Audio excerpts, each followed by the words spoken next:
प्रिय विद्यार्थियों, आज का विषय है कवि सुमित्रानंदन पंत। तो आज हम कवि सुमित्रानंदन पंत तथा उनकी रचना वे आंखें के विषय में पढ़ेंगे। तो प्रस्तुत है कवि का संक्षिप्त जीवन परिचय।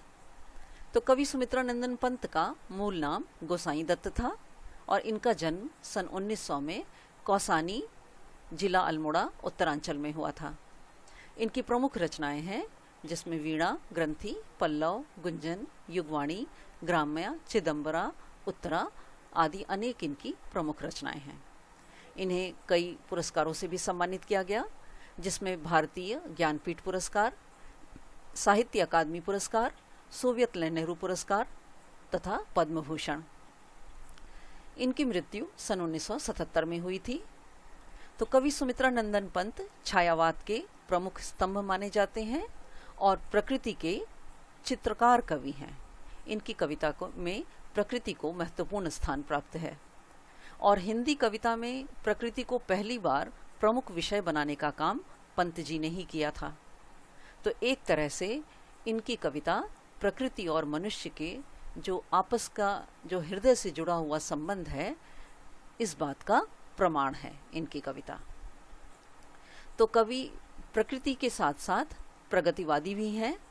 तो प्रस्तुत कविता वे आंखें पंत जी की प्रगतिशील दौर की कविता है और इसमें विकास की विरोधाभासी अवधारणाओं पर कवि ने करारा प्रहार किया है कि विकास की जो बात हो रही थी लेकिन उसका सही रूप नहीं दिख रहा था और जो विरोधाभास था उसी पर ही कवि ने करारा प्रहार किया है।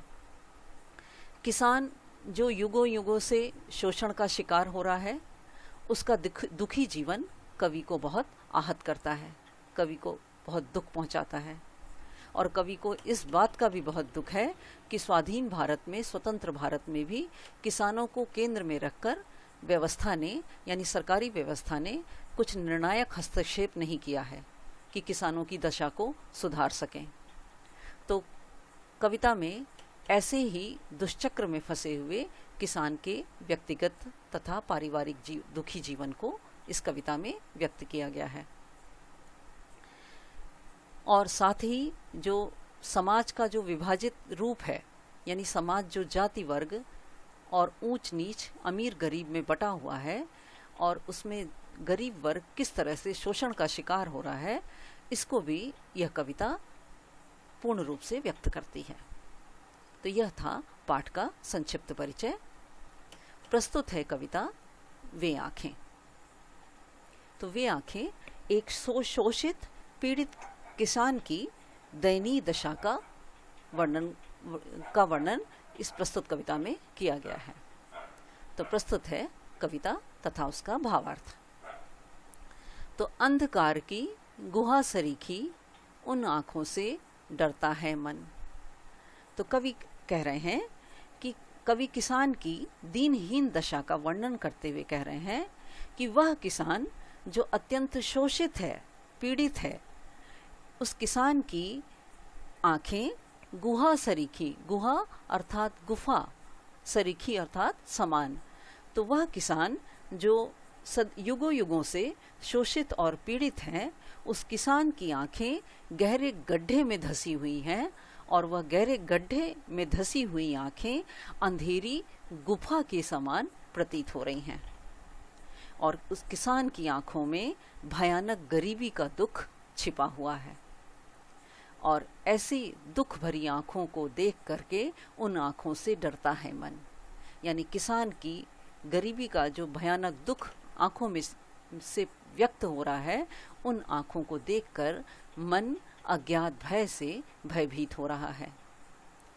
भरा दूर तक उसमें दारुण दैन्य दुख का नीरव रोदन। इस किसान की जो अंधेरी गुफा के समान जो आंखें हैं, उन आंखों में गहरे दुख का मौन रुदन, दीनता अर्थात दीनता, दैन्य गरीबी अर्थात गरीबी का जो मौन रुदन उसकी आंखों में छिपा हुआ दिखाई दे रहा है। तो एक बार फिर से कि भरा दूर तक उसमें दारुण, यानी उन किसान की जो आंखें हैं उसमें दारुण यानी कठोर गरीबी का दुख जो है वह दिखाई दे रहा है, वह उसमें छिपा हुआ है। तो कठोर दुख का मौन रुदन और भयानक गरीबी का जो दुख छिपा हुआ है वह किसान की आंखों से व्यक्त हो रहा है। तो वह स्वाधीन किसान रहा, अभिमान भरा आंखों में इसका।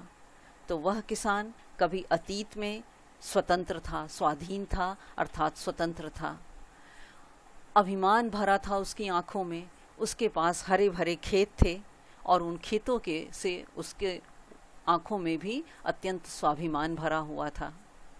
लेकिन आज उसकी दशा इतनी दयनीय है कि छोड़ उसे मझधार आज, यानी संसार भी आज उसे गरीबी की मझधार में छोड़ करके कगार सदृश बह खिसका, कि संसार भी आज उसे समस्याओं के बीच में छोड़कर किनारे की तरह से उससे दूर चला गया है।